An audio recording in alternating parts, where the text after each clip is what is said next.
శీతాకాలం స్టార్ట్ అయిపోయింది కదండి. పిల్లలందరికీ జలుబులు దగ్గులు కూడా స్టార్ట్ అయిపోయినాయి. ఈ ప్రోడక్ట్ నేను అందుకే బుక్ చేసుకున్నాను అనమాట. ఆర్డర్ పెట్టుకున్నాము. ఇంతకు ముందు కూడా ఒక వీడియో చేశానండి.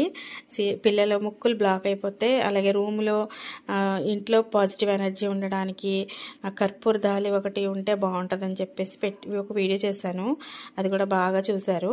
అయితే ఇప్పుడు నేను పెట్టిన ఈ ప్రోడక్ట్ వచ్చేసి మనకి చాలా యూజ్ ఉందన్నమాట. ఒకటి బెడ్ ల్యాంప్ కింద యూజ్ అవుతుంది. రెండోది మనం రూమ్ ఫ్రాగ్రెన్సీ కింద ఏదైనా లిక్విడ్ కూడా వేసుకుంటే కూడా పనిచేస్తుంది.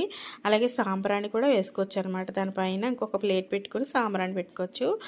లేదంటే అందులో కర్పూరం కూడా పెట్టుకోవచ్చు అనమాట. ముఖ్యంగా ఏసీ ఉన్న ఇళ్లలో జలుబు చేసినప్పుడు ముక్కు పట్టేస్తుంది కదా, మర్చిపోతాం ఒక్కొక్కసారి ఏసీ ఆఫ్ చేయడం. అలాంటప్పుడు ముక్కు పట్టేసి పిల్లలు చాలా ఇబ్బందిగా ఫీల్ అవుతారు. అలాగే పిల్లలకి బాగా జలుబు చేసినప్పుడు రూమ్లో ఇది పైన కర్పూరం పెట్టేసేసి ఇలా స్విచ్ ఆన్ చేసేసి పెట్టామంటే ఆ స్మెల్కి ముక్కులోంచి వాటర్ వచ్చేస్తుంది అనమాట. అప్పుడు వాళ్ళు కొంచెం రిలీఫ్ ఇస్తుంది అనమాట. శ్వాస తీసుకోవడం చాలా ఈజీగా ఉంటుంది అనమాట. పెద్దవాళ్ళకు కూడా చాలా బాగా పనిచేస్తుందండి. అలాగే ఇల్లు అంతా నా పాజిటివ్ ఎనర్జీతో నిండిపోద్ది. ఇది బాగుంది కదండి.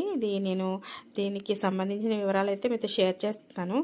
ఐ హోప్ ఈ వీడియో మీకు యూజ్ అవుతుంది అనుకుంటున్నాను. Thank you very much for watching. Bye bye.